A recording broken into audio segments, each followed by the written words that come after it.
A paz do Senhor para todos os ouvintes.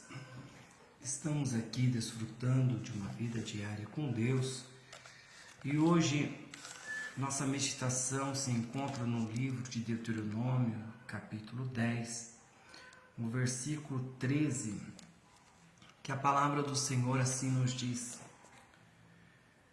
para guardares os mandamentos do Senhor e os seus estatutos, que hoje te ordeno para o teu bem.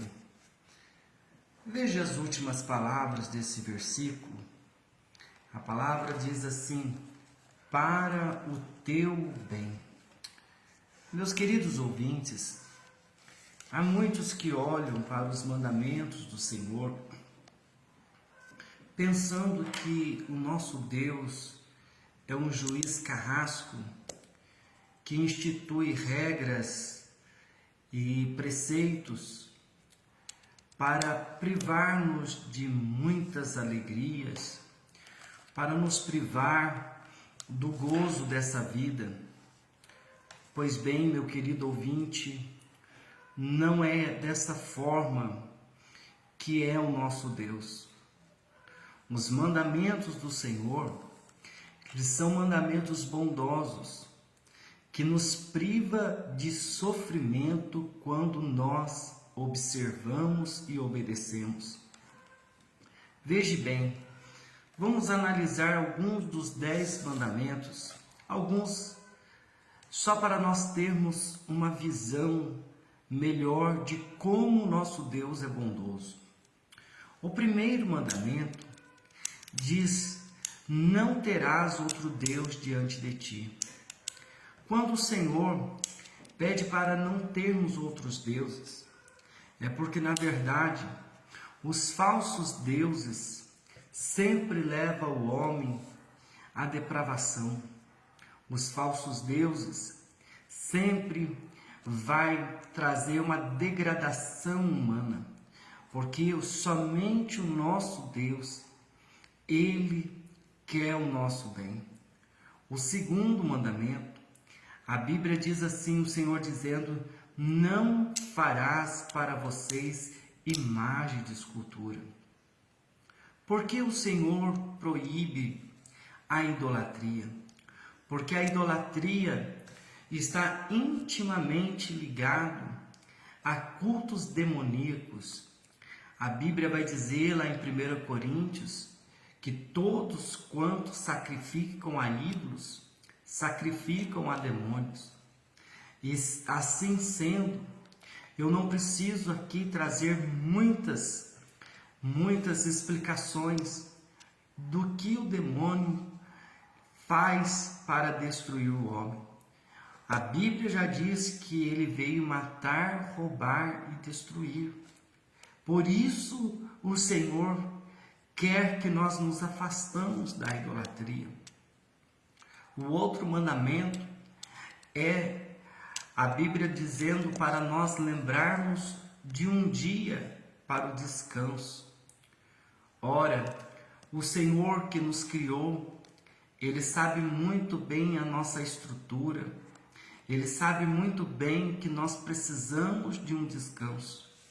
Todas as nações e empresas que desrespeitam essa lei e faz com que o trabalhador trabalhe 7 dias semanais, eles sempre chegam à conclusão que a produtividade cai e o desempenho da empresa é prejudicado, porque o Criador sabe muito bem a estrutura do ser humano e sabe que ele precisa de um dia para descanso.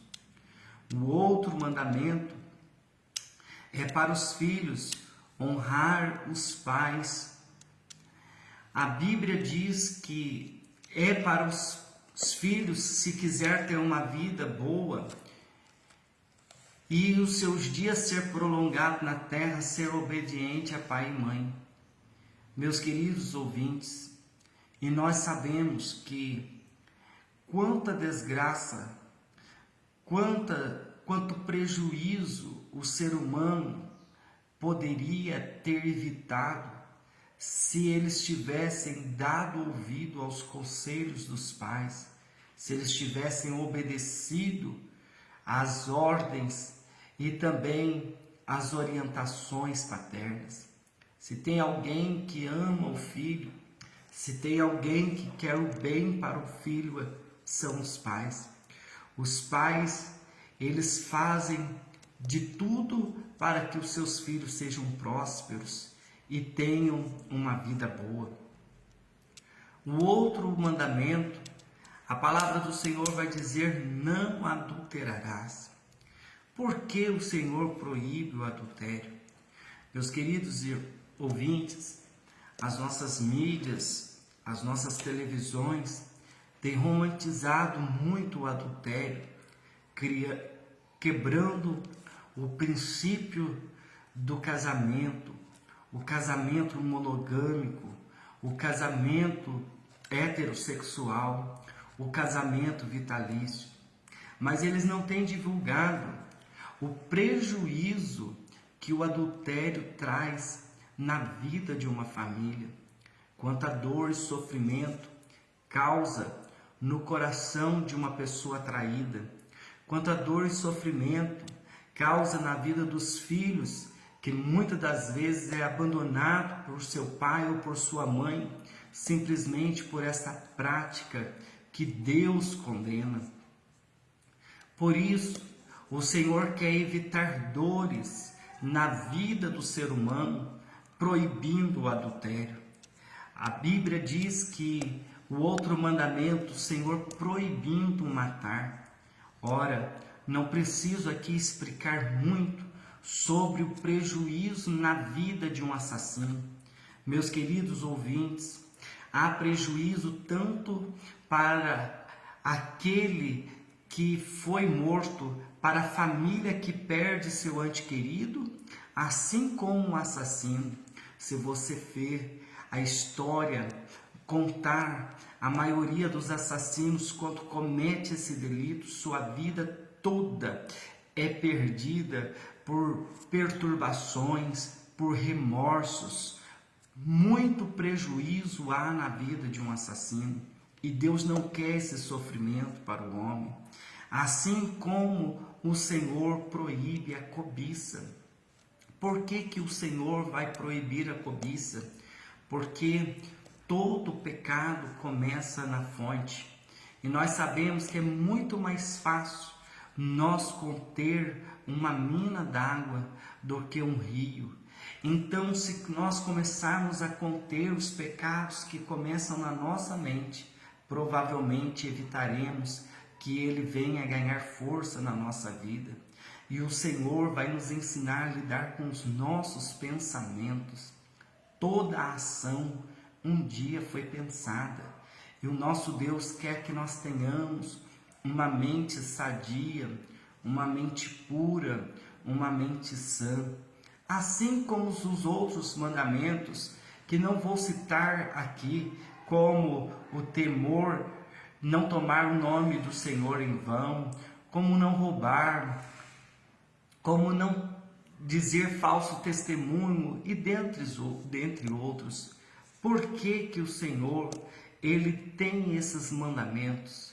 Porque, meus queridos ouvintes, Deus criou uma lei na terra, que tudo que o homem plantar, isso ele vai semear. Se hoje eu faço um mal, eu posso aguardar que eu vou colher aquele mal que eu plantei. Porém, se eu tenho um plantio bom, também Deus é justo para retribuir as minhas boas obras.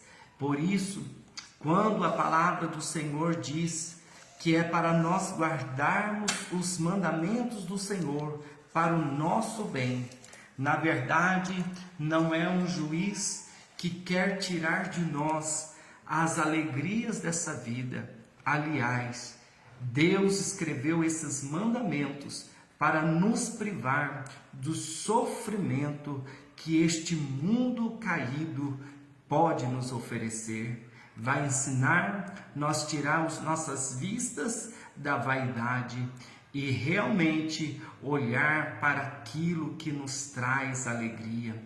Pense nisso, observe e obedeça os mandamentos do Senhor, que é para o seu bem. Que Deus te abençoe, em nome de Jesus.